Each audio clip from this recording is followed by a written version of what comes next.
it's the everyday thing for me. Responsibility is, yes, it's doing your job on a Saturday. I think that's a given.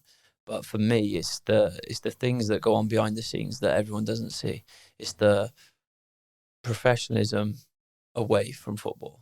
It's living your life right. It's not never having a beer. It's having a beer at the right time.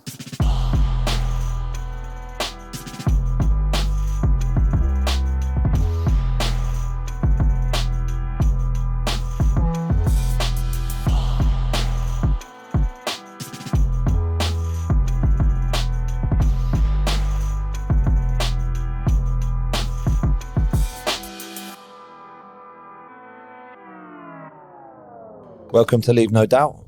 Tom Lockyer, thank you for joining me. Everything all right? Yep, brilliant. Thank you. How are you? I'm very well, mate. Appreciate you being here with me. To get into it straight away, mate, you've experienced more at 26 than most footballers do in their whole careers. You were made captain of Bristol Rovers at the age of 21, and you've played a really important role in every team that you've been a part of. So to get us going, how does responsibility link into modern day football for you? For me, it was a weird one actually, because it was kind of just thrown upon me. Wasn't really expecting it in the way it came about. Obviously, I was captain of the Bristol Rovers youth team, but going from that to a first team role is something quite different, because at the youth team, you kind of like everyone's on a level par. There's no egos you got to deal with. You're not trying to dictate to older men than you. Everyone wants the best for the team, and there's a lot less to deal with. So it's kind of just like being captain back then. It's just kind of like putting the armband on for the under-18s on Saturday and getting on with it. And then going from that to like a first team, it just changed completely. It was kind of like, you like what I said, then you've got so much more to deal with. And I obviously being 21 at the time, and you're having boys in the change rooms who are 30 plus, and you're thinking, these have got so much more experience than me. What the hell am I doing with this? And it's kind of something you just have to grow into and just try and learn on the job, because there's no manual to it. No one tells you what you've got to do or how to do it. So it's a little bit weird, but it's something I've relished in the end, actually. Really, really enjoyed it. Being captain of Bristol Rovers for 4 years, whatever it was, is something that'll live with me forever. It's a massive honour for me. So, it changed me not only as a footballer but as a person as well. There's a lot more things going on off the pitch than a lot of fans and people on the outside would see, especially at a club like Bristol Rovers, where there's a lot of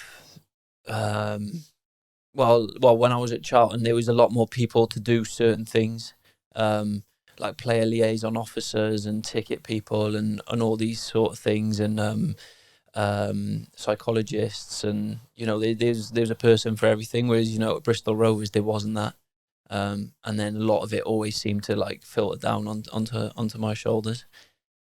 So the word responsibility, football specific, what does that look like and what does that mean to you? It's the everyday thing for me. Responsibility is, yes, it's doing your job on a Saturday. I think that's a given. But for me, it's the things that go on behind the scenes that everyone doesn't see. It's the professionalism away from football. It's living your life right. It's not never having a beer. It's having a beer at the right time. Not on a Thursday before a Saturday game. So, things like that. It's about eating right. It's living your life right away from football. It's doing everything you can to be the best you can be. And I think if you do that, you will then end up doing your job on a Saturday better than if you didn't. I know a lot of people who, you're probably the same, you being in football a long time, there's loads of people with great technical ability, and you think, wow, you're some player, and for whatever reason it doesn't happen, and you just have to look at that responsibility off the pitch, away from the pitch. I feel is a lot where then people fall away for me. Does a responsibility apply, do you think, to a lot of players who necessarily aren't the captain? Responsibility applies to everybody. I think, yeah, responsibility. It's almost a given for me. The way I've been brought up is just a given that, you know, I'm a footballer, so I'm gonna do everything in my power to be the best footballer I can be. You know, I may not be the best technically gifted, I may not be the best this, I may not be the best that, but I'm gonna be the best I can be.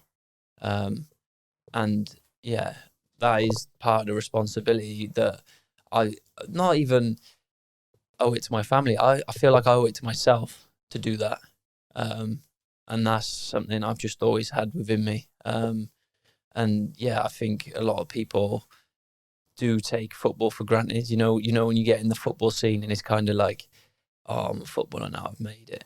Because I always remember going back when I played my first game for Bristol Rovers, and everyone's messaging me like, well done, fantastic, this is so amazing. And I'm thinking, I've done nothing. I've done absolutely nothing. I came on for 20 minutes in a game that we were 3-0 up in. I've done absolutely nothing. I need to kick on from here. And then that's when it just made me hungrier and hungrier. And then, you know, there's times like when I would go back. Obviously, when we were at Bristol Rovers, Darryl Clark gave us Christmas Day off, didn't he? And I used to go home and my family was having Sunday dinner, and I used to make my mum cook me chicken and pasta. I was like, no, I got a game tomorrow. I know, yeah, I know. That's how far I was willing to take it. So give us an insight of, you just mentioned Darryl Clark's name there, the manager who made you captain at 21. Give us an insight into what that conversation looked like, and what did you think the conversation was going to be about as he pulled you? So the season before, he pulled me to one side and just said, look, you've been fantastic for me. You've been doing amazing. There's certain things that need to happen in this club if we're going to take it forward. But next year, you're going to be my captain. I was kind of like, yeah, good one. And he was like, no, like, you're going to be my captain next year. There's going to be some changes. I'm going to need you going forward to step up, and, you know, nothing special. Just keep doing what you're doing because you lead by example. So keep doing what you're doing, but you're going to step up and be my captain next year. So I went from thinking like he's having me on it because you know what he's like. He's a bit of a wind up, isn't he? And then when he was actually serious, I was like, wow, that's amazing. But then until it actually happens, you know, that's just conversation's gone, and I'm just waiting and then just taking each game as it comes until it actually happened, and then that's a different ball game, then, isn't it? So you were told at the end of one season, obviously, that was going to happen. During that off season, that period of time in between both, did that play on your mind? How often did you think, oh, this role is going to come to me when I come back? Did you add pressure? Did you feel nervous? Did you have anxiety? How was that time? No, it was kind of I didn't really believe it. Do you know what I mean? So I was just thinking, oh, he'll change his mind, or he'll bring someone else in, or he'll sign an experienced player who's been there, done it. Do you know what I mean? So yeah, in my head, I was just thinking, maybe I'll be vice captain. Do you know what I mean? Maybe I'll be vice captain. He said I'll be captain, but maybe I'll nick vice captain. But yeah, no, to be fair to him, he was true to his word. So yeah, I wasn't expecting anything. I honestly didn't think it was going to happen. But like I said earlier, it was a massive honour when it did. When he described to you your attributes as to why he was going to give you that role, how did that make you feel when he was describing, you know, all these positive things about you that were, you know, that had that leadership quality? Darryl was brilliant. It wasn't just then when he used to make me feel good and confident. He was the best man manager I've ever worked with. I've got so much time for him for what he's done for me in my career. And yeah, he used to make you feel on top of the world. He wanted to make me run through walls for him. So yeah, he was always telling me how good I was and how far I could go and whatnot. So yeah, it was no different really. But yeah, it is always nice to hear, isn't it? And he was definitely one of them who can make you feel special. What do you think it was then about you specifically at that age, 21? You've already mentioned that he talks about that you lead by example. What exactly were you doing that made people think that about you? So I don't know really. It's one of them. Obviously I knew the club inside out because I'd come through the youth team, and ever from a young age I was drilled on working hard. Don't be outworked by other people. You know, if I'm in the youth team and there's two centre halves, I ain't gonna be outworked by the other centre half. I'm gonna be better than him. I'm gonna do more than him. I'm gonna show the manager that I'm gonna stay behind and work on my left foot passing, or I'm gonna do this. So I'll stay behind, do my extras. I'll live my life right, like I said earlier. And I'm sure Ellis won't mind me saying this, but me and Ellis started like living together. And there would be times on like Tuesday nights or whatever, when he'd be out for a beer, and I would stay in and be like, "Oh, come on, man! Like, you don't want to go out tonight? Come on, we got training Thursday or whatever." And sometimes he did stay in. To be fair to him, sometimes he didn't. But I was just trying to get across to him, like, look, this is the way I'm going to go about it. If you want to do that, that's fine. I'm going to try and obviously help you, like stop you, you know, be a little bit of like a mother figure to him. But yeah, just little things like that. I just think like living your life right off the pitch was massive, and obviously in training, he could see that I always left everything out on the field. There was times when he had to like come and drag me in off the field after training and say, "Look, we got a game." I know there was one time where I stayed behind with Steve Yates after training, and we were working on I can't remember what we were working on, but we were just working on something, and I was picking his brains because obviously he was a fantastic centre half in his day, and I went over on my ankle, and I was down for a little bit, and I was in a bit of agony here. I was thinking, this isn't right here, and I look up, I just see Yates's face, and he was shitting himself, and I was thinking, what's wrong, mate? He's like, "You're right, you're right." I'm like, "Yeah, what?" He goes, "Gaffer will kill me." Gaffer will kill me. He's like, "Get yourself in now." So yeah, no, it was brilliant times at Bristol Road. It was fantastic.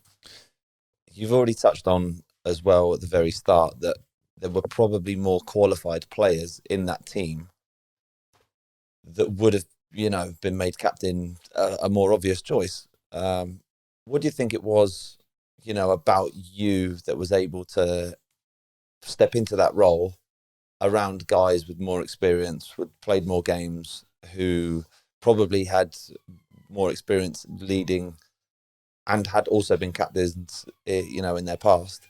What do you think it was about you that was able to deal with that period quite well? Not really sure, to be honest. I just think I was so determined on making it and making a success of anything I put my hand to, that I was willing to adapt. I was willing to learn. I was willing to do anything I could.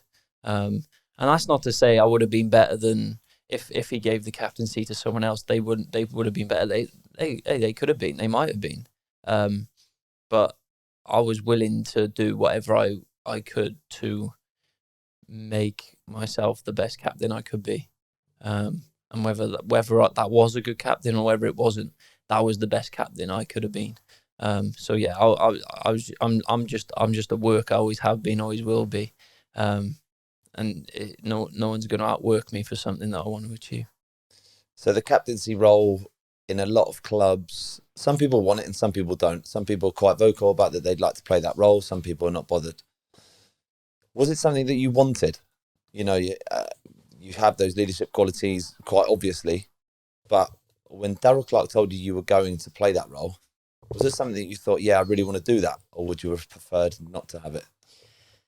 At the time, it was, yes, that's amazing. It was because all I knew from captaincy was the under 18s captain, where you put the armband on, you wear the armband out and everything's groovy. I didn't realize everything else that came with it at the time. And looking back on it now, if I knew everything else that came with it, I probably wouldn't have been so excited for it. Give people an insight then in as to, what are the roles of a it was National League at the time, League Two, and League One. What are the responsibilities of a League Two Bristol Rovers captain? It's like what I touched on earlier. Whereas when I was at Charlton, there was a person for everything really. I remember I used to get phone calls, not often, but like this is just an example. I had a phone call about midnight on one weekday, just a problem someone had. And if I know for a fact that if that happened at 80% of other clubs, I wouldn't have been that port of call. Do you know what I mean? Because it was quite a serious matter. And then I'm there at 21 thinking, bloody hell, what do I do here? Do you know what I mean? It's something that I'm just like, wow, I've never had to deal with anything like this before. I'm winging it kind of thing. So it's like little things like that pop up on you and you're thinking, oh, like people are actually coming to me for things and help and trust me to do this and that. But yeah, like I said, I didn't know it was going to happen. And as it does happen, it's a bit of a shock. Like, wow, like what am I doing here? I ain't qualified for this. But like, I obviously you learn on the job, don't you? And then it gets easier. But yeah, no, I don't regret it. But I certainly wouldn't have been as excited if I knew everything that came with it. So how do you think your teammates would have described you then? And what would they have said the reasons that you were given that role would be? I'm not sure, to be honest. I do think, looking back on it, I was, because the way I was, I think I was almost a guarantee to play every game when Darryl Clark was the manager. So I was going to be a mainstay in that team. Then obviously being centre half, being in the spine of the team obviously helps as well. And then obviously all the qualities that he liked in his players and as a leader, he saw in me. So that is probably what he was thinking. As for the boys, not a clue. No. I spoke to Lee Mansell recently. He was probably the most obvious choice for that role at the time. He had a great career, and by that point had experienced loads of promotions, a load of different clubs, made loads of appearances. He said, when I first met Locks, you could see he had the characteristics to be a good leader. He had fantastic training standards. He was vocal when he needed to be and led by example in the way he played. He is always consistent, and consistency in a leader is key. He had come through the academy system, was highly thought of, not just by the senior pros, but by all the members of staff too. How does hearing that make you feel? It's really nice, actually. Yeah, especially from someone like Lee Mansell. So, yeah, no, I had no idea he'd say something like that. So, yeah, that's fantastic to hear. What changed in your football life straight away after you had been given the captaincy? So I know you've described already as a young guy that your whole life really revolved around being successful at football. You didn't want to get outworked. You lived your life as you thought was the most appropriate way to live as a professional footballer. You stayed out in training doing extras. How did your football life change when you became captain? Was there anything that you weren't doing that you started to do? Was there anything that you were doing that you stopped doing? No, I think for me, the only conscious thing I done was try to talk more in the changing room, in a football sense, like when we come in at half time, before a game, after a game. That was the only thing that I consciously tried to do more of. And when it first happened, I almost thought I'm talking for the sake of it here, just because I've been made captain. And I had a conversation with, I think it was Mark McChrystal or Steve Mildenhall at the time. And I said, like, what do you think? Because I think I'm just speaking that for the sake of it. And they were like, listen, you say the right things. You just sometimes you are talking for the sake of it. So just relax and just believe in what you're saying. Don't speak just because you feel like you have to speak. Speak when you want to say something productive. And that's something that I took on.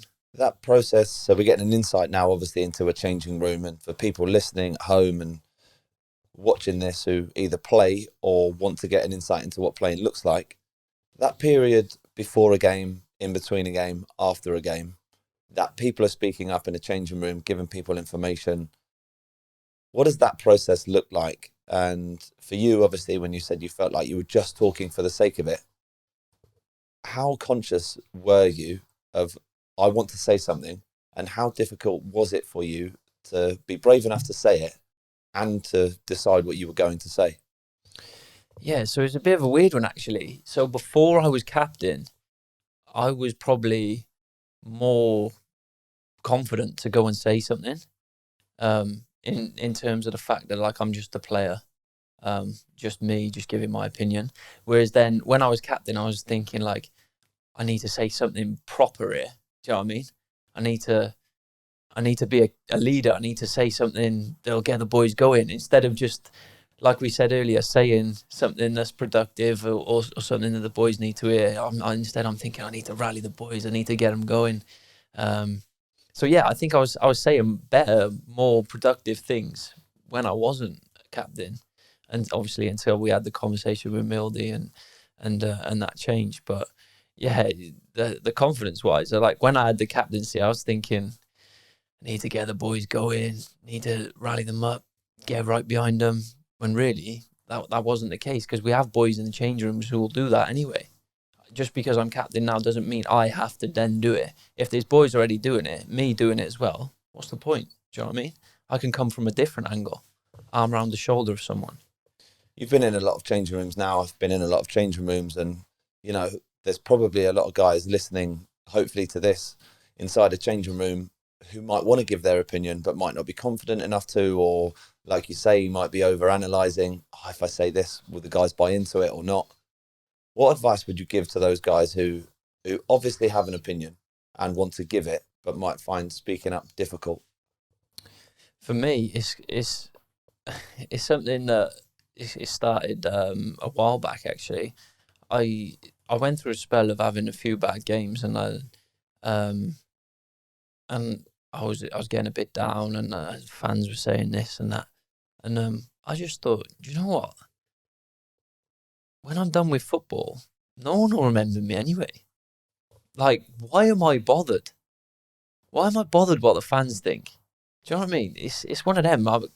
I'm I'm listening to their opinions, and it's making me even worse and worse because I'm valuing their opinion, when really they ain't gonna remember me after football.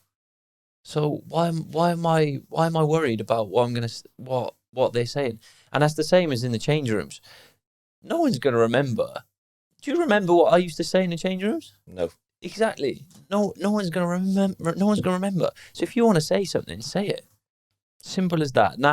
That's what I learned from obviously having a few bad games with the fans, and I just took a step back and thought, why am I bothered what people think of me? And now it's the same. It's almost become my daily life now. I honestly, unless you're important to me, I don't care what you think of me, and it's quite a powerful thing to have, I feel. I think so too. I agree with that. And I can relate to that in a way. Like when I was young, I remember thinking, I've had a good game here. I was obviously trying to get myself into the Bournemouth team, who had fantastic players at the time. It was a really difficult sort of task for me to do. I remember having thought, like, oh, I've played well there. Like, I feel really good. And after I got home, it was my mum that had said, oh, someone online didn't think you were very good today.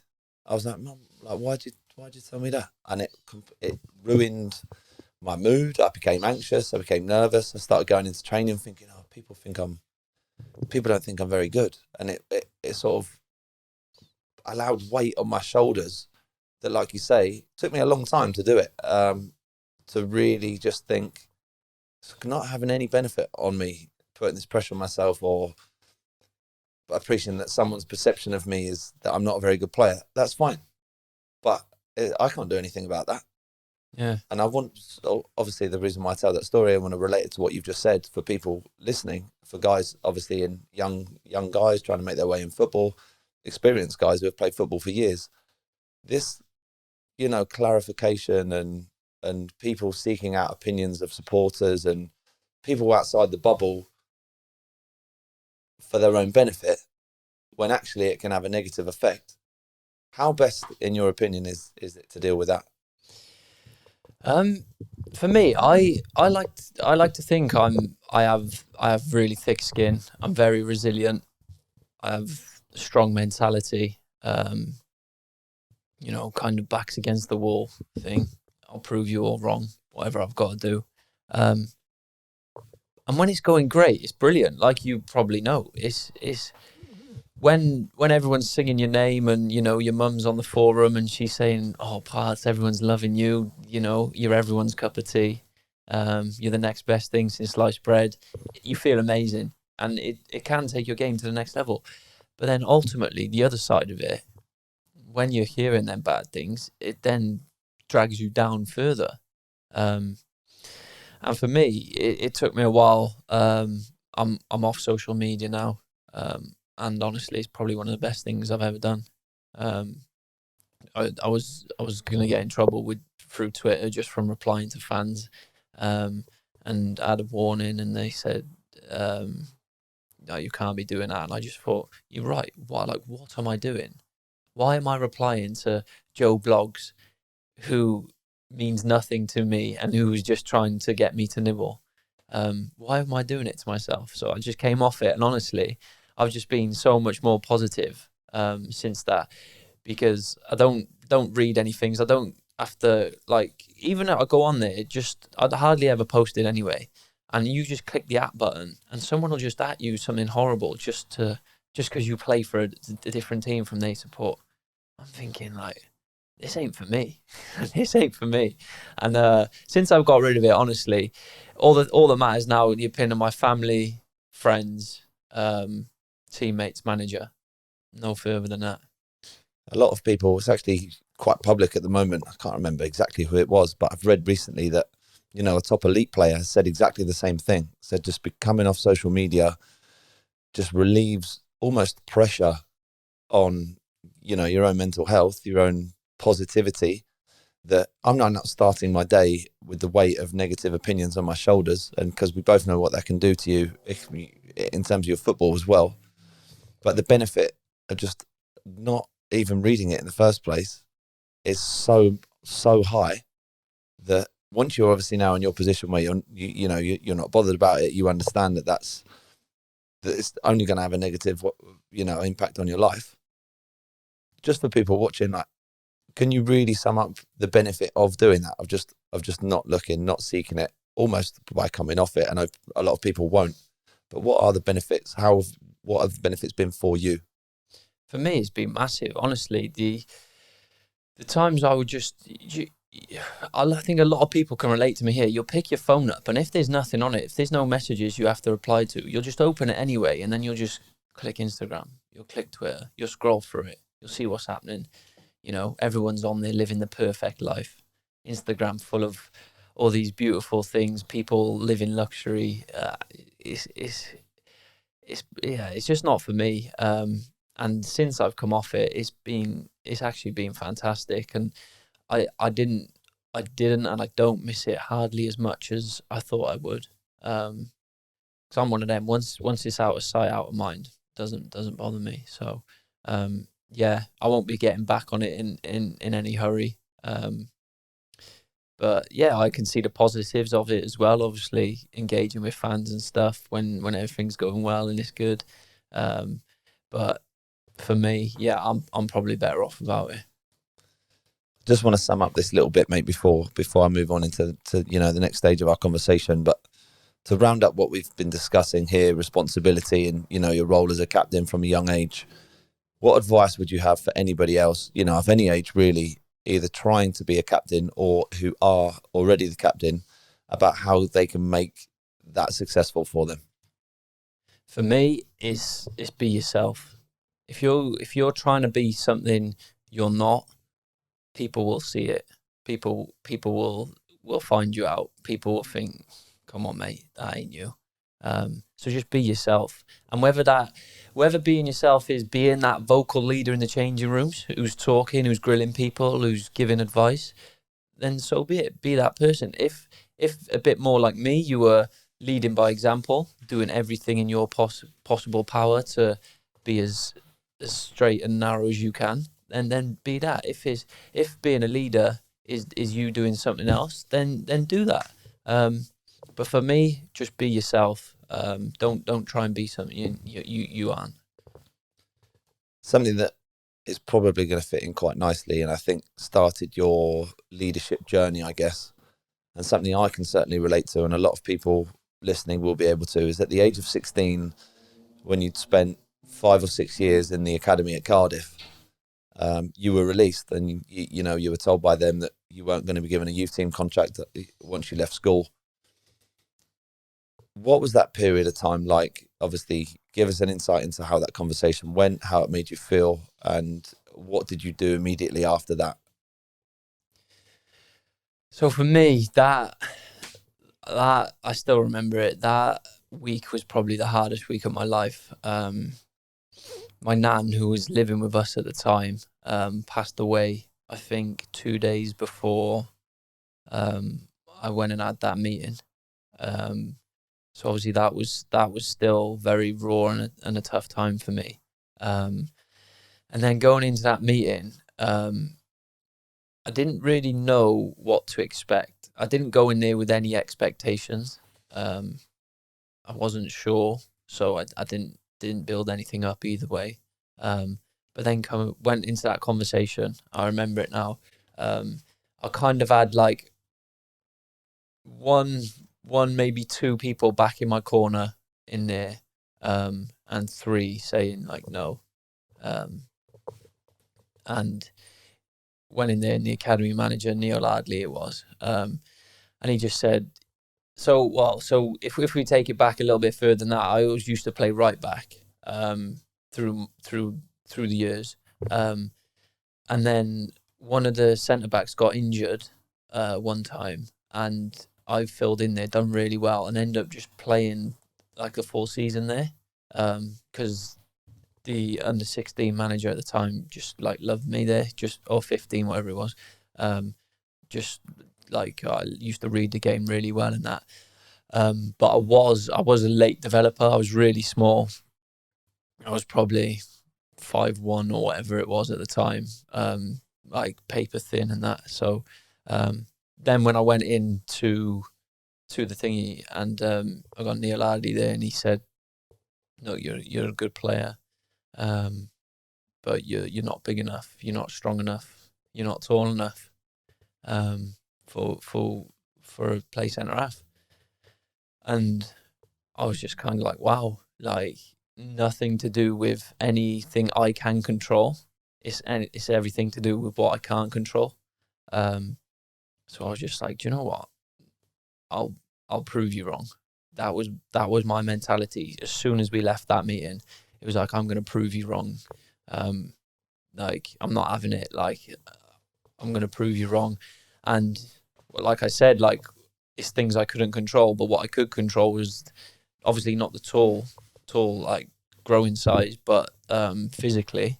So I went gym 5 times a week from then on. Even with my mates, I was on the protein shakes. I was on absolutely everything to try and get a bit more physical. Because Neil Ardley said I'm never going to make it because I ain't physical enough. So if that was to be the case, it wasn't going to be through a lack of trying on my part. So I ended up doing that. Went on trial to Bristol Rovers and Exeter. Ended up getting offered by both. Chose Bristol Rovers in the end, and honestly turned out to be the best thing that ever happened to me, getting released from Cardiff. It's looking back on it now, there's boys there at the time who were so much better than me. Obviously at the time you don't really see that, do you? But looking back on it, there was boys so much better than me, who've just gone on and done nothing, and a lot of them have gone out the game now, which is quite sad. for the talent that they all had. But going out there, playing men's football from early, learning the hard way, tough love, tough school. We had one of the toughest under 18s coaches I think ever existed. So that was really tough. That was like a make or break. A lot of boys in the under 18s didn't end up making it just because they couldn't put up with him, and I was almost one of them.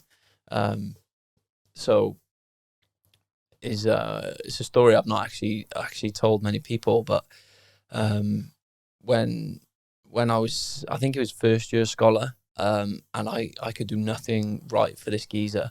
I would play well, and I'd know I'd play well within myself, and I would still get shouted at. But then there would be boys who I know I'm playing better than and doing better than. Oh, they're making mistakes, and he's not shouting at them. And I'm thinking, this guy hates me. I can't do anything right here. So I remember I called my mum and dad, and my mum came over to Bristol to see me and said, look, like, what's wrong? I told her my problems. I said, look, I'm just not enjoying it. I'm only doing this because I love doing it. You know, it's like you don't do it for the money or anything, do you? It's you want to do it because you love playing football. And I was like, I'm not enjoying it, so I don't want to do it. I want to go back to school. I want to go do uni with my pals back home. And she was like, love, that's fine. I remember we sat in Nando's. Love, that's fine. Do whatever makes you happy. I'll always be here for you, no matter what. And then, so that was it. Left that. She drove back to Cardiff. I went back to Bristol, and I was thinking, that's it. I told the boy I was living with, I said, look, that's probably me. I'm going to probably be gone tomorrow. And I get a phone call from my dad, and he's like, oh, what's up? And I said, oh, obviously you spoke to Mum. And he said, yeah, look, I'm 100% behind you. You make your own decisions. If you're not happy, that's absolutely fine. But what you shouldn't do is leave this opportunity that a lot of boys would give their right arm for, without having a conversation with the man who's making you so unhappy. So the next day I went in, and went to speak to him to basically say how unhappy I was. And he said, I had no idea you felt like that. I'm so sorry. The only reason I shout at you and keep on you so much and you feel like I hate you is because you're one of the two players here who I genuinely think have a chance in the game.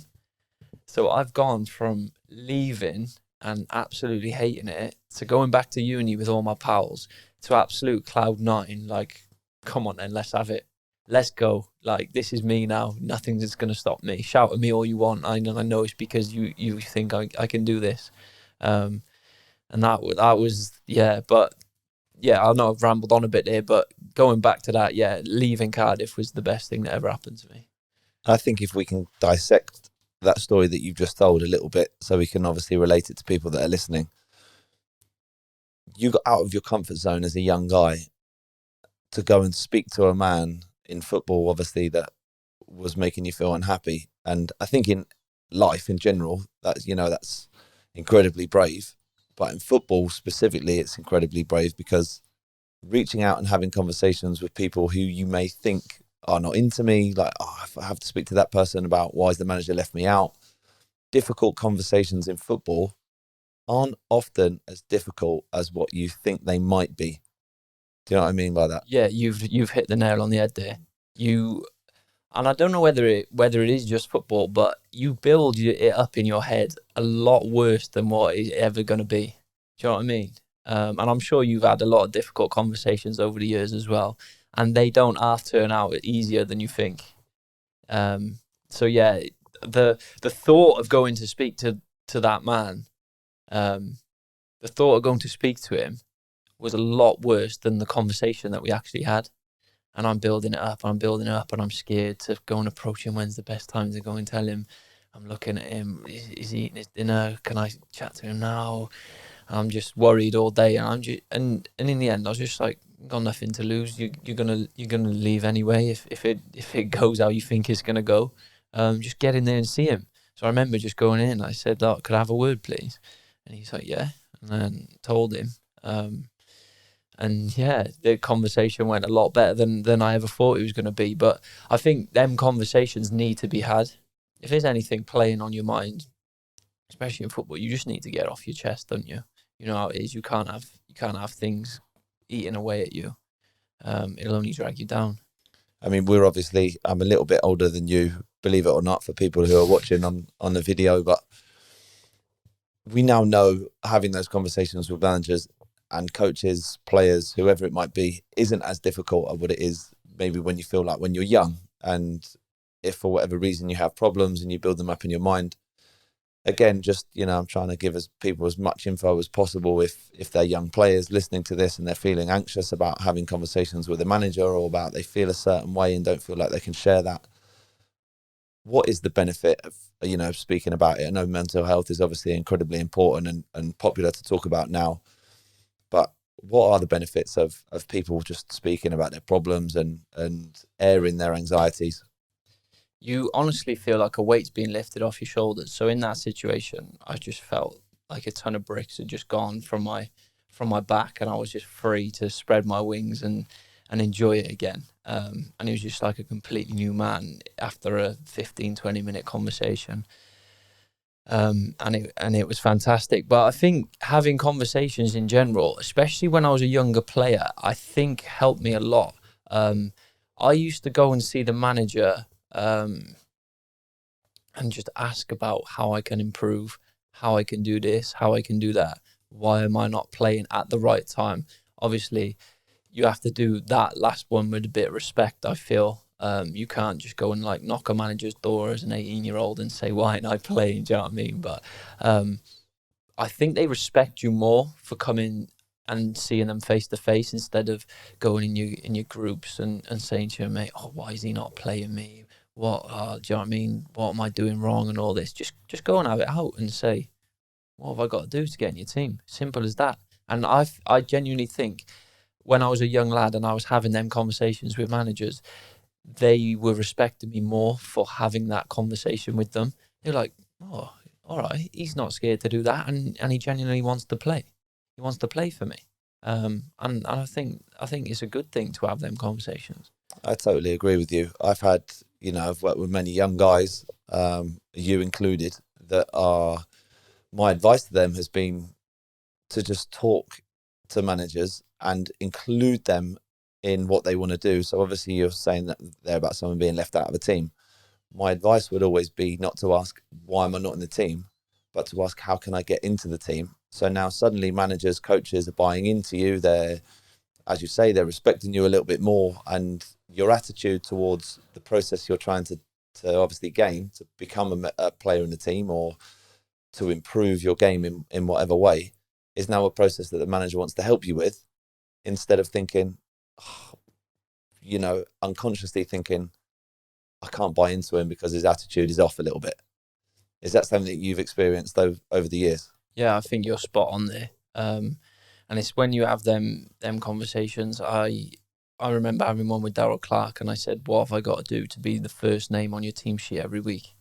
And I used to ask him that at the start of every season. And by the second season, he said, you are. He said, you are my first name on the team sheet every week. But it was like, what have I got to do to play every week? It wasn't, why aren't I playing every week? Exactly like you said. And then he says, well, I need this from you. I need this from you. I need this from you. And then it's after training, Yatesy, can I borrow you for half an hour? I need to work on this. Why are we working on this? Because this will get me in the team. And then you go from there. And then you can really start to kick on then. And then it's not even that, because the gaffer's looking out his office window and he's thinking, who's still out on the training pitch? And he's having a look, oh, Lux is working on what I told him to work on. And he's rooting for you then. Do you know what I mean? Yeah, absolutely. And we can talk about, obviously, Rovers in a little bit more detail now. You were there for a while. And unfortunately, as you started just to play on your journey, the club were relegated into the National League. that resulted in back-to-back promotions, taking the club back into League One, and you were heavily involved in all of that. I think, I've got the stats, but I think you've played in almost every game, to be honest. What did the club's relegation out of the Football League do to you? And why do you think that resulted in such enormous collective and individual success for you in the next 2 seasons? Firstly, that relegation was probably one of the hardest times I've had in my career. Obviously, being a young lad in the game, my first full season where I played 40 games or whatever it was, and then to get relegated at the end of it, and personally, I felt like it was my fault. I played 40 games here. Obviously, there's a lot more than just me. That what happened there, and I went back to Cardiff after that last game, and I don't think I left my room for 3 days, and it was only when my old school friends came round, and I think my mum texted my old school friends to say, "Can you come and get him out of his room? Like he's real low." That was the first time I come out my room and thought about, because it was almost like the world ended for me. I was like, where do I go from here? Clearly, I'm not good enough, and all this. But like with me at Cardiff, it was probably the best thing that ever happened to me getting released for Bristol Rovers as a club. I think getting relegated was probably one of the best things that happened to that club. Going back up at the first attempt was a must. But I think getting relegated allowed Darryl Clark to rebuild the shape and the team and the infrastructure of the club to exactly how he wanted it, and he had a clear vision of the direction he wanted to go. And he brought lower league players in, like Cinco, obviously you've had on here. Fantastic player, fantastic person. And people who would buy into him, and it was just a great place to be for my first season aside. The whole time I was there, absolutely brilliant place to be. So for you specifically, after those 3 days, because we know that football is very emotive, it's very high, it's very low, and I can imagine that you haven't had a low like that. How did, after that 3-day period of, you're in your room, your mother's asking your friends to come and get you out of your room, what did you do to then approach the next season and be so successful? So I think we had a meeting with Darryl after that season had finished, and I think it was probably about a week after. And I remember going into that meeting like sheepish, just like, I don't know what he's going to say. I have no idea where I'm going to go from here. Is he going to release me? Thank God I've got another year left on my contract. And all these things running through my head. Obviously, a young lad, not really know what to expect. And he came in and he just said, look, first things first, I want you to know that relegation has nothing to do with you. You've been outstanding this year. So straight away, I'm just like, wow, like, thank you so much. But then he was like, then we had the conversation, because obviously that season I played as a deep line centre midfield player. Never really played there before, but John Wall chucked me in there, and I just seemed to like me there, so I just stayed there. And then we had the conversation. He said, where do you see yourself playing next year? And I said, well, now you're asking me this question, I'm guessing it's not centre mid. And he goes, no, I don't think it is. Not the way I'm looking to take this team forward. And I was like, oh, okay, so where does that leave me? And he said, not really too sure at the minute, but I just know that I need a Tom Lockyer in my team somewhere. And I was just like, wow, that's good to hear.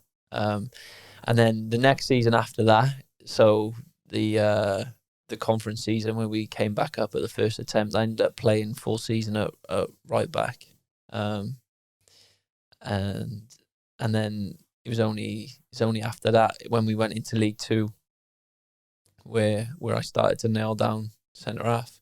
And it was at that time I was probably around 19, 20, where I had the conversation with my dad. It was kind of like, you don't want to be a jack of all trades, master of none. It's about time you try and nail down a position, or at least have a position where you're trusted and you're reliable, and that's where people see you playing. Not that you can't play elsewhere, but have a position. So if someone's gonna sign you or talk about you, you're Tom Lockyer, the centre half, or you're Tom Lockyer, the right back. And that took till 1920 to actually nail down a position in the end. What are the pros? That happens with a lot of young guys. It happened to me, certainly. I played similar to you in deep line midfield roles, centre midfield roles, centre back roles for years, really, without ever nailing anything down. And I feel like in hindsight, it hindered me because I wasn't the main player of one spot. And by being deputy in many, you don't become obviously the priority in one. What are the pros and cons between playing both roles for you? And what would you advise that people do more of in terms of being able to play multiple positions? Is obviously a great way of getting yourself in the team, but it might not be a great way of, having one solid position that's going to allow you to be successful. What would you argue that is the best way to go? The best way to go would to be the best player in the world in one position. That would be amazing, wouldn't it? I think like what you said, when you're trusted and you're able to play multiple positions, you will find yourself getting in the team more than someone who can only play one position. It's just a fact, isn't it? Especially as a young lad, when you're all you really care about is just trying to get on that pitch. If you can come up, because obviously I came on, I've obviously mentioned centre mid, right back, and that I made my debut as a left winger. I scored my first goal as a right winger. I was playing all these positions, but for me, it just shows that I have a good football knowledge, a good football brain, good football understanding of where I've got to be. Disciplined enough to be trusted in positions that I have no clue about.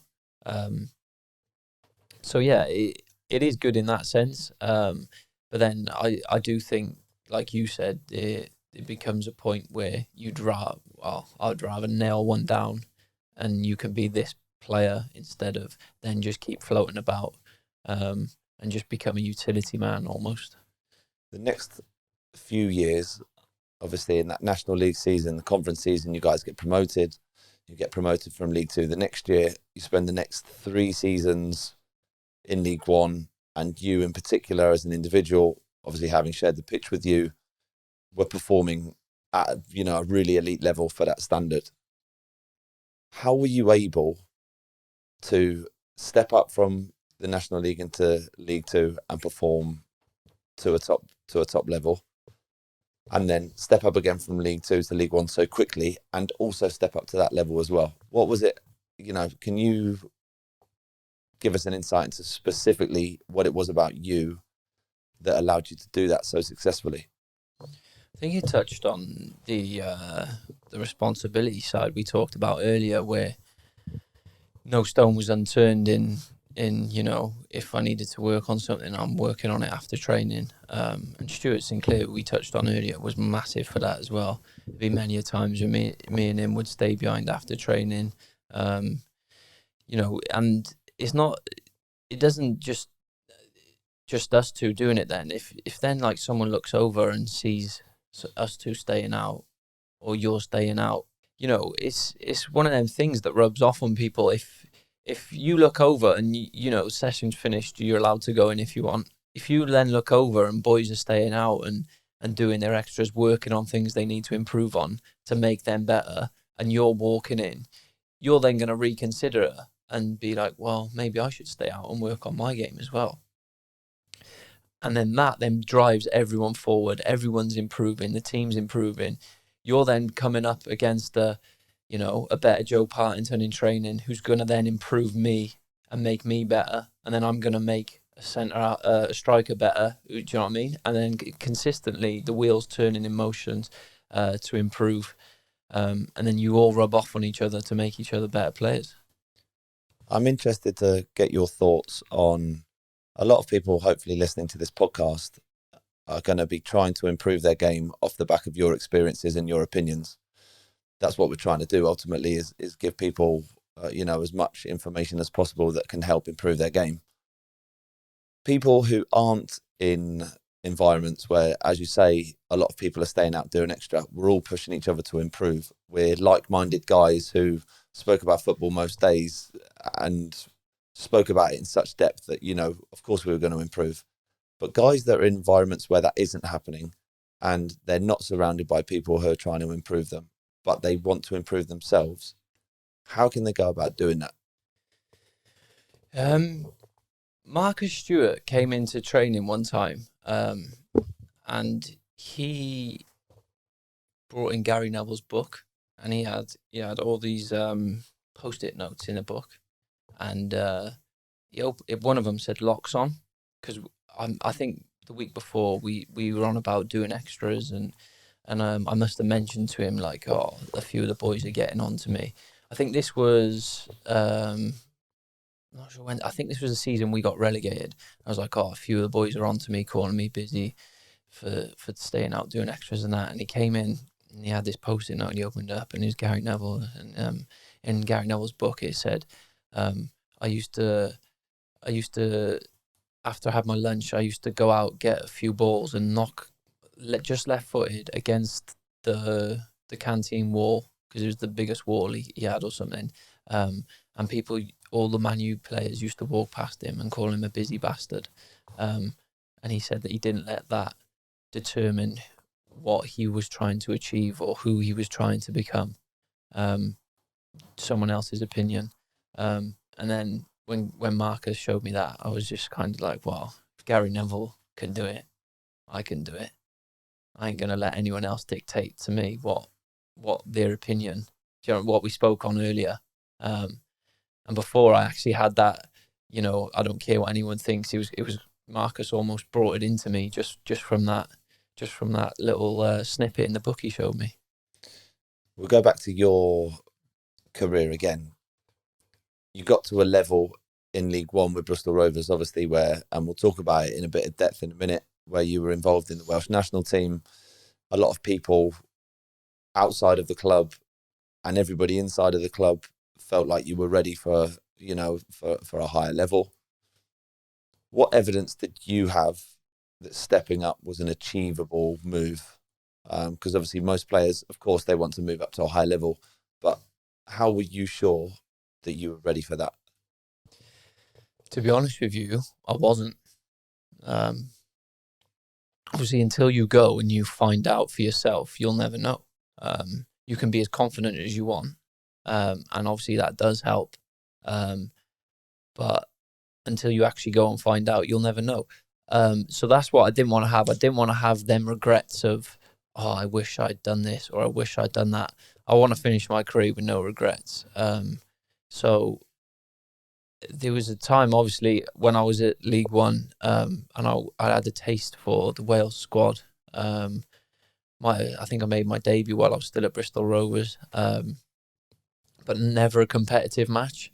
I was never trusted for a competitive match. It was always the boys playing in the Championship who were in the competitive match. But once I had that taste for that Wales and the passion, and my nan was the most passionate Welsh woman ever. Her whole house had like Welsh dragons over. She always used to say, "You're Welsh, not British," and all this. My obviously rubbed off onto my mum and down onto myself. I just needed more of it. It was like it was an addiction. And like we said earlier, I'm not going to be outworked for something that I want. And ultimately, that I looked at it. I looked at it to take a step back and said, what do I need to do to be getting this Welsh team competitive games regularly? And I could stay out and be the best player in the world in League One, but I looked at it and said, I ain't going to play unless I'm in the Championship. So that's when I was like, no regrets. If I go and I can't make that step, at least I've tried it. And it's with the best intentions. But obviously, if I can make that step, then that's the next step I need in my career and for Wales. What advice would you give to guys who, like you, have experienced success about how to approach building on that instead of settling on it like you had done? I think that just comes from within. You just need to be hungry. You need to be really hungry for it. What do you genuinely want from it? Um, if you want, like, whatever you want in life, if you're hungry enough, if you're determined enough to go and get it, you will. It's as simple as that. If you don't, you won't. It's, I can't put it any more simple than that. And there's times where I, I'm like, I should really go to the gym today, but I just can't be asked. And it's one of them, like, well, will it really matter if I miss one gym session? And then you're like, well, one could lead to two. If I just drag myself, and then as soon as I'm there, then it's work mode on, and you're getting in 50 more reps than the boys who didn't go to the gym today, and then you're outworking them again in that sense. And yeah, it's like what I said: if you're hungry enough for something, you'll do it. Let's move on quite smoothly then into your international career as far. In 2015, like you say, you were called up to the national squad while still playing for Rovers, which was an incredible achievement in itself. But to obviously be playing at League One at your age and be involved in the national team was enormous, really. Having been your friend for a while now, obviously I know how much that moment meant to you. And we've just discussed the environment and what that did for your hunger about playing at a higher level. Give us the details of what was it that you saw on those first Welsh camps? What were you seeing off players that that gave you that hunger and that drive to want to replicate what they were doing? Yeah, so I mean, at first I was in absolute awe when I went away with Wales. You've got Gareth Bale, you've got Aaron Ramsey, you've got Joe Allen, all absolute heroes of mine from that 2016 Euros semi-final when they reached that. Absolute heroes of mine. And then a summer later, I'm involved with them on a summer camp to Portugal, and I'm in absolute awe of absolute everyone on this camp. And I remember speaking to my old man, and he just said, just show them what you can do. Just have no regrets. Show them what you can do. And I'm still in absolute awe. And I remember Gareth Bale after training just taking 5 or 6 free kicks, and he's doing his run up, and I'm just staring at him like, this is absolutely amazing. I remember we played one small-sided game where Joe Allen played a no-look pass with the outside of his foot in between 2 defenders, and someone ran through and scored, and I was just like, that is bloody amazing. And I was just in absolute awe of these people. And is like, once that's settled, and then nerves went, and I realised they are just normal people. And then I started playing my own football. I wasn't nervous, just like, don't give me the ball kind of thing, or you have it straight back. Started playing my football, doing my own thing, and I was thinking, do you know what? I'm not a million miles away from these people. They are my superheroes, but I'm not a million miles away from them. So it just bred confidence for me that, what, this is something I can actually do and I can actually achieve. Because growing up, obviously you dream of playing for Wales and that, but realistically, when I'm in the National League with Bristol Rovers, it's not something I'm thinking this is ever going to happen. It's not even something that, I'll be honest, it didn't even cross my mind. So I've actually, I think it's 13 caps now, and lucky 13, so might be stuck on that forever. But it's 30 more than I ever thought was possible when I was in the conference. What were the main things that you saw on those initial Welsh camps that you took with you back to Bristol Rovers that helped you improve your game? I think the sheer, well, first of all, the Wales setup was absolutely fantastic. There was no stone unturned. It was amazing. It was probably like walking into a Premier League facilities. which obviously we didn't have at Bristol Rovers. So like obviously that was amazing to start with. But then it was things like Gareth Bale was doing extra warm-ups with his physio and working on his speed before training. And I was thinking, and I remember everyone else is on the bikes, but he's doing his own thing, working on his speed and power. And I'm thinking, it hasn't just happened to him by mistake. He's worked for this. And then that just went on to how I feel, as in like I won't be outworked for anything. If I can see Gareth Bale doing extra work before training to work on his speed and power, what's going to stop me? Do you know what's my excuse? I think the perception sometimes, obviously, I've not been exposed to that environment. I've not seen it like you have. But people's perceptions of players sometimes is, oh, he's lucky to be there, or he's there by chance, or he's not done anything to deserve that. Can you tell us, these elite guys, and I'm including you in that because obviously you're in that elite environment, but the elite guys, you've mentioned them, Ramsey, Joe Allen, Gareth Bale. What were they doing that you saw? Obviously, you just touched on Gareth Bale's initial warm-up, but what were these guys? How did they live their life? What was it about them that you think allowed them to, to be at the very top of the game? Yeah, so like we touched on Gaz earlier, and he's, like I said, I looked at him and I just thought, this hasn't happened by mistake, but he's been very unlucky with injuries. And it could and people looking from the outside just be like, oh, well, he's injury prone. But what they don't see is the amount of rehab and prehab he does every single day to make sure them injuries don't happen again. And of course you're going to get unlucky, especially when you're a player like he is, who's absolutely rapid and gets smashed all the time. These injuries will happen, but there's no stone unturned from these top elite players. So they can't have no excuses really, because they won't allow it. They will not allow it to happen. They'd leave nothing to chance. And then they'll have the extra work in the evenings off the physios and stuff, or just little, I call them 1%, but all these 1% add up, and before you know it, you've gained 10%. Before you know it, then you've gained 15%. Do you know what I mean? On these other people who think, oh well, that's only 1%. That's only 1%. I won't bother with that. That's 1%. These people are doing absolutely everything to be at the top peak of their game. And like I said, they're not there by mistake. So, what were the main differences? And I want to go into a little bit more depth on this.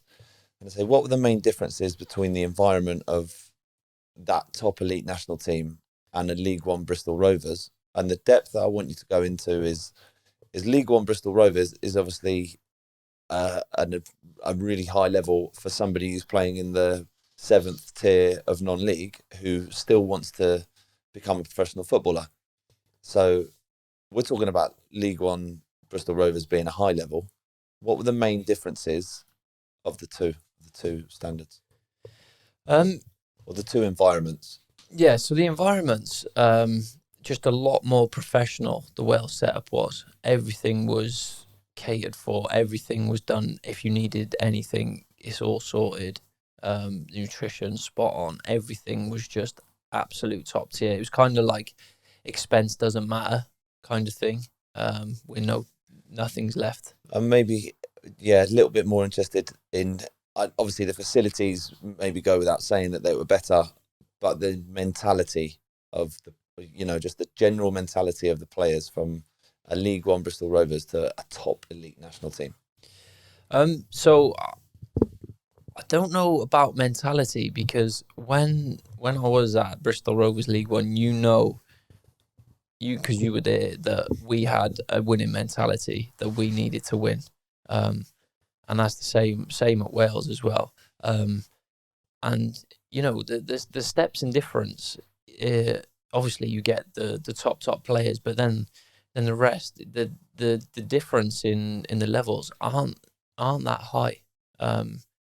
Obviously, me being League One at the time, to be able to step in shows that. But the main thing for me, obviously I mentioned the no expenses, but the main thing for me is the amount of detail that goes into every single training session, and tactically how we're going to set up against this team, where we're going to press, how we're going to press, what I want you to do when you're in this position, when you receive the ball here, what I want you to do. The amount of detail, I've never seen anything like it in my time in football. And when I stepped into that Wales camp, it was frightening, the amount of detail that went into absolutely everything. I've never seen so many whiteboards in my life during my first few Wales camps, but I loved it. I absolutely loved it. And it's like the top boys, when Man United play Man City, both absolutely fantastic players, goes without saying. And the game is won not from them fantastic players doing what they do, but them little details, how we're going to press, what we're going to do when we get the ball. That work that goes on in the week is what makes the difference, because on paper, two absolutely fantastic teams who could just go at it, hammer and tongue. Do you know what I mean? Do you think you set yourself high standards? You've just given us an insight into obviously the standards of, I'm talking about one of the world's best, arguably ever players in Gareth Bale.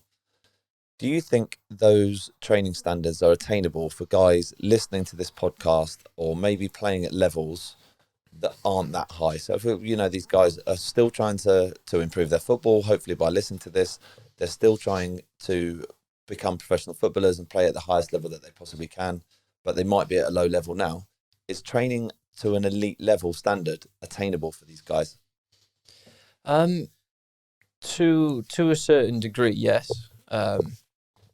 Because you can only, obviously, if you need a session with other people, you can only have what's with you. But if you want to go out and do and train to an elite level by yourself or use mannequins, you can do that. Absolutely no problem. And when we say elite level, even in a team session, you can set your own standards. You can be the best player on that pitch in the training game. You can be the one who turns up 5 minutes, 10 minutes early to do your extra work, or stay 5-10 minutes after to do your extra work. You don't need anyone else for that. So all these things, like I said, the 1%, they add up. They are absolutely massive. And if you do want to reach that elite level, I think the more 1% you can do, be that nutrition, staying behind, gym, etc., the more 1% you can do, the more chance you do have of making it. So for still such a young guy, as previously discussed, you've experienced an awful lot already. What do you think the main differences are from an 18-year-old Tom Lockyer to the Tom Lockyer that's sat in front of me now? I'd say I'm a lot less naive now, and I'm a lot more streetwise. Back then it was just all about playing as many games as I can, just because I loved doing it, and putting myself through some things that I wouldn't put myself through now. Back then, like Bristol Rovers, just because I loved playing the games, I tore my deltoid ligament in my ankle, and wasn't sent for a scan or anything. It was just kind of like, we need you for this game. I knew I wasn't right. I knew if I go out, I'm playing at 60-70% here. But he's like, the gaffer needs you. Physio's like, strap it up, you'll be fine. But I knew in myself I wasn't fine, and it's caused me a lot of problems further down the line. And I wouldn't put myself through that to play games. I would go and get that right. And yeah, that's probably one of my biggest regrets, actually, is playing through that injury just for the sake of playing games, because it's caused me a hell of a lot of problems further down the line. So what the main difference is? No, probably not the main difference. Yeah, streetwise, probably the main difference. I feel like you learn well. I feel like when you reach the first team, you're expected to know it all, and you stop learning. Well, you stop getting coached to learn. You get coached to win. Um, but I also feel like when you play first team games, you learn a hell of a lot more than what you would if you weren't playing. Um, and picking up things from experienced pros who've been around the game, seen it, done it, is absolutely vital and crucial. I think Mark McChrystal was probably one of the best people I've ever learned from. Fantastic, and not even the fact that he used to like pull me and tell me things, but just listening and learning and just playing alongside him, you pick up so much more. Um, Streetwise, little nudges on strikers, body positions, turning your body so the striker will run into your back instead of your shoulder. Everyone knows if it goes into your back, it's a foul. Just little things that you pick up that you don't get taught in youth team or in training. Yeah, so I think streetwise is probably the biggest thing, um, biggest difference for me. What I'm also hearing a little bit is that once you are in a first team football environment, that you're advising people to not stop learning, to continue to do that, and that once you reach that first team, that's not, that you've achieved your goal and that's finished. That continuing to learn, continuing to improve is really important. It's massive, yeah. And it's like what we said earlier, if you're a little bit scared to say something or do something, and I know it's hard, but this is like, I was lucky because I had Marcus Stewart there who done the under 18s with me for a little while, so I knew him and I could pull him and say after a training, I want to work on this, I want to do this, I want to learn this. Whereas I know some people can step up to a first team and you're straight in the first team, you're a little bit sheepish, you're in your shell, you don't want to ruffle any feathers, you don't want to pull a first team coach and say, look, I really want to work on this, or the youth team boys were working on this in training, which obviously I've missed being here, do you mind if we do a little bit? But I promise you now, if you do go and have that conversation, if you are a young lad stepping into the first team, them first team coaches will respect you a hell of a lot more than if you didn't. And that's a guarantee. So to finish, what advice would you give to an 18-year-old you? Don't play with them deltoid ligament injuries for starters. Right, one, come off social media. You don't need it. Two, what would I tell myself? Enjoy it. That's what I would say. Enjoy it. When I was younger, I used to get I was almost bipolar with the results of football games.